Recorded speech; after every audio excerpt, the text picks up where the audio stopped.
আমরা বাসে অথবা ট্রেনে প্রায়ই এই দৃশ্যগুলি দেখে থাকি, কিন্তু আপনারা কি জানেন যে ট্রাভেল করার সময় কেন আমাদের এই বমি বমি ভাব অথবা শরীর খারাপ হয়? ট্রাভেল করার সময় সাধারণত আমাদের দুটি ইন্দ্রিয় সক্রিয়ভাবে কাজ করে। আমরা কি দেখছি এবং আমরা কি অনুভব করছি, এবং এই দুটি ইন্দ্রিয় থেকে যখন দুটি ডিফারেন্ট ইনফরমেশন ব্রেনে যায়, ব্রেন সেটিকে প্রসেস না করতে পারায় আমাদের বমি বমি ভাব অথবা শরীর খারাপ হয়। অ্যান্ড এটাকে আমরা বলে থাকি মোশন সিকনেস। তাহলে প্রবলেমটা তো জানলাম, এবার সলিউশনটা দেখি। ভিভোর প্রত্যেকটি ফোনেই এখন অরিজিন ওএস চলে এসেছে, অ্যান্ড অরিজিন ওএসেরই একটা দুর্দান্ত ফিচার্স হলো মোশন প্রম্পট।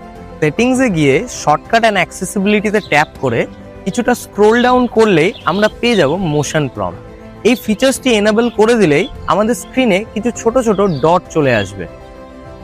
আসলে এই ডটগুলির কাজ হলো গাড়ির মোশনের সাথে তাল মিলিয়ে নড়াচড়া করা, যেটি আমাদের ব্রেনকে বুঝতে সাহায্য করে যে আমরা অ্যাকচুয়ালি স্থির নই, আমরা ট্রাভেল করছি। ফলে এই মোশন সিকনেস বা শরীর খারাপ হওয়া বন্ধ হয়ে যায় এবং আমরা নির্দ্বিধায় ট্রাভেল করতে পারি। তো এখন এই মোশন প্রম্পটের সাহায্যে আপনাদের সমস্ত ট্রাভেল জার্নিগুলি আনন্দের সাথে উপভোগ করুন উইদাউট এনি মোশন সিকনেস।